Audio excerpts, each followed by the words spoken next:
हमारे साथ जुड़े रहने के लिए हमारे YouTube चैनल को सब्सक्राइब करें, साथ ही बेल आइकन को दबाएं। नेटवर्क न्यूज की खबरें सबसे पहले देखने के लिए। नमस्कार, नेटवर्क न्यूज में आप सभी का स्वागत है। मैं हूं आपके साथ सपना दुबे।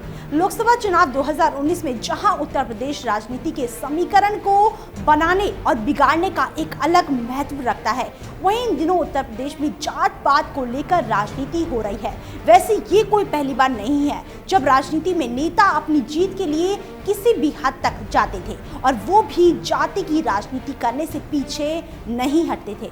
आपको बता दें कि इस चुनाव में उत्तर प्रदेश में बीजेपी और महागठबंधन में कांटे का मुकाबला है, तो वहीं इन दोनों पार्टियों के नेताओं की तरफ से जाति की बयानबाजियों ने भी खूब जोर पकड़ा हुआ है। आपको बता दें कि बसपा अध्यक्ष मायावती ने प्रधानमंत्री नरेंद्र मोदी पर हमला करते हुए उन पर आरोप लगाया है कि पीएम श्री मोदी ने अब और कुछ नहीं तो गठबंधन पर जातिवादी होने का जो आरोप लगाया है वो हास्यास्पद और अपरिपक्व है।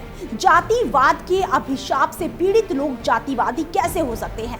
श्री मोदी जन्म से ओबीसी नहीं है, इसलिए उन्होंने जातिवाद का दंश नहीं झेला है और ऐसी मिथ्या बातें करते हैं। साथ ही उन बसपा सुप्रीमो मायावती ने कहा है कि मोदी जन्म से पिछड़े नहीं है। अगर ऐसा होता तो आरएसएस उन्हें प्रधानमंत्री नहीं बनाती। वो हमारे गठबंधन पर ना बोले क्योंकि वो अब सत्ता में आने वाले नहीं हैं और बौखलाहट में गलत आरोप लगा रहे हैं। पीएम मोदी की हार तय है। गौरतलब है कि पीएम मोदी भी अपने कई बयानों में महागठबंधन पर आरोप लगा चुके हैं। आजमगढ़ में कल चुनावी रैली को संबोधित करते हुए मोदी ने महागठबंधन पर निशाना साधते हुए कहा था कि वोट बैंक की राजनीति करने वालों ने, जातीय समीकरण की राजनीति करने वालों ने, इन महामिलावट वालों ने देश को खतरे में डाल दिया था। मोदी ने कहा कि इन्हीं लोगों ने पाकिस्तान को भारत पर हावी होने का मौका दिया। मोदी ने कहा कि सपा और बसपा के नेता सिर्फ वोट के लिए आतंक के मददगारों को पनाह दे रहे थे और कार्रवाई के समय पर आतंकियों का भी जात पात संप्रदाय देखा जाता था। महागठबंधन पर आरोप लगाते हुए मोदी ने कहा कि सपा हो या बसपा हो, इन्होंने जात पात के आधार पर आपसे वोट मांगे, लेकिन कभी आपसे स्वास्थ्य की चिंता नहीं की। पीएम मोदी ने कहा है कि यूपी में बिजली जैसी सुविधा भी वोट के आधार पर होती थी, गैस कनेक्शन भी जाति और पंथ देखकर होता था। इससे पहले प्रधानमंत्री नरेंद्र मोदी ने उत्तर प्रदेश के कन्नौज में जनसभा को संबोधित करते हुए कहा था कि महामिलावटी केवल अपने वंश के भविष्य के बारे में सोच सकते हैं, वो देश के भविष्य से चिंतित नहीं है।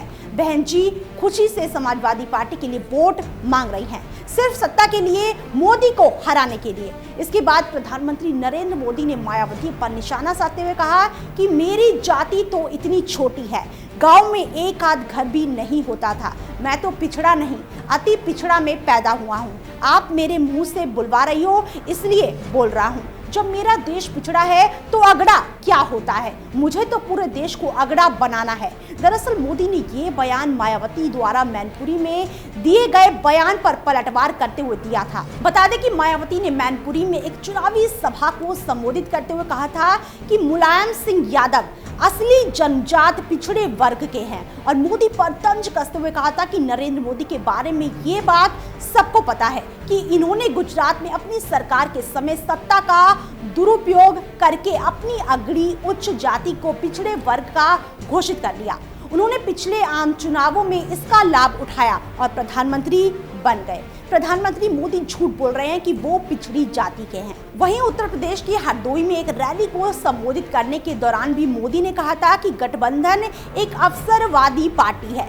साथ ही मोदी ने कहा था कि इस गठबंधन का एक ही मंत्र है, जात पात जपना और जनता का माल अपना। फिर मोदी ने कहा था कि इस गठबंधन के जो लोग आज बाबा साहेब आम्बेडकर के नाम पर वोट मांग रहे हैं, उन्होंने उनके जीवन से कोई सीख नहीं ली। आज बहन जी आम्बेडकर के नाम पर उन लोगों के लिए वोट मांग रही हैं जिन्होंने आम्बेडकर का विरोध किया था। इसके साथ ही नरेंद्र मोदी ने ये भी कहा कि ऐसा तब होता है जब कुर्सी पाना आपका एकमात्र लक्ष्य हो, जब राजनीति का आधार जात पात हो। अब जातियों को लेकर इन पार्टियों का घमासान कब रुकेगा इसका तो पता नहीं, लेकिन जनता इस बार क्या सोचकर बैठी है इसका पता तो 23 मई को जरूर लग ही जाएगा। फिलहाल कितना ही, बाकी देश और दुनिया की बड़ी खबरों के लिए देखते रहिए हमारे चैनल नेटवर्क न्यूज को। साथ ही खबरों की ताज़ा अपडेट के लिए हमारे चैनल नेटवर्क न्यूज को सब्सक्राइब करना ना भूलें।